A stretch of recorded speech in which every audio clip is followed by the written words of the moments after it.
Pemirsa, menanggapi keluhan para sopir kendaraan pariwisata terkait taksi online yang beberapa kali melakukan demo, Gubernur Bali Wayan Koster menerbitkan Pergub Bali nomor 2 tahun 2020 tentang pelayanan angkutan pada pangkalan di kawasan tertentu.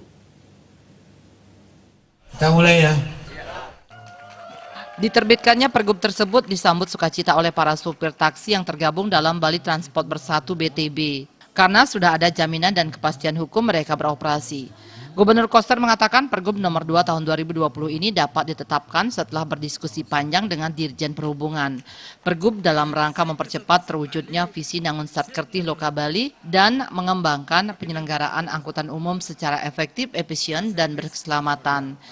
Pemerintah Provinsi Bali perlu mengatur keberadaan dan operasional pangkalan angkutan yang saat ini sudah beroperasi pada beberapa kawasan tertentu seperti Bandara Ngurah Rai, ITDC Nusa Dua, dan kawasan pariwisata. Keberadaan pangkalan merupakan salah satu faktor yang mendukung harmonisnya kegiatan pada kawasan tersebut dengan masyarakat dan desa adat. Dipastikan adanya penanggung jawab ketertiban dan tatanan hubungan sosial yang jelas pada kawasan tersebut.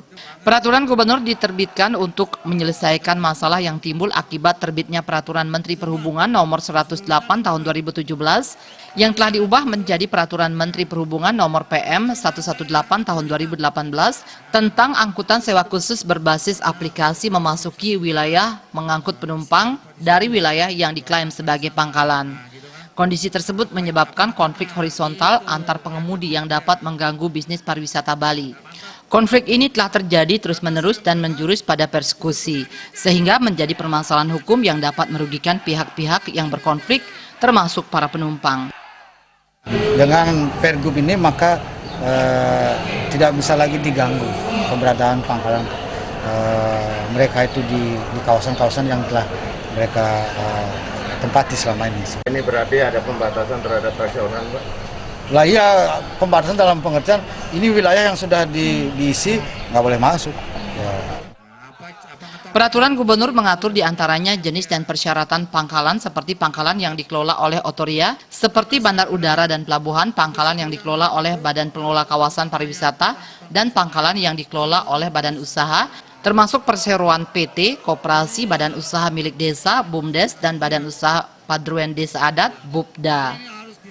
Kemudian, terkait kendaraan dan pengemudi, kendaraan angkutan yang digunakan pada pangkalan di kawasan tertentu wajib dilengkapi perizinan angkutan sesuai dengan ketentuan peraturan perundang-undangan.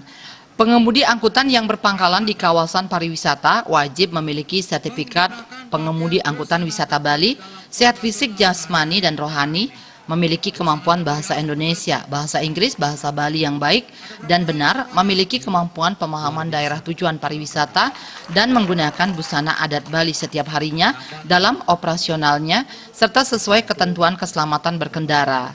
Prioritas dan larangan setiap pangkalan dan kawasan tertentu harus membangun sinergi melalui kerjasama dalam operasional angkutan pada pangkalan di kawasan tertentu. Angkutan umum yang bekerja sama dengan pangkalan memiliki prioritas untuk menaikkan penumpang pada kawasan tertentu. Bentuk perlindungan yang dapat diberikan kepada pangkalan adalah penerapan geofencing dengan delineasi yang sudah ditentukan berdasarkan pengajuan delineasi. Angkutan umum yang tidak dalam trayek yang tidak terdaftar pada pangkalan dilarang untuk menaikkan penumpang di pangkalan. Gung Krisna, Bali TV.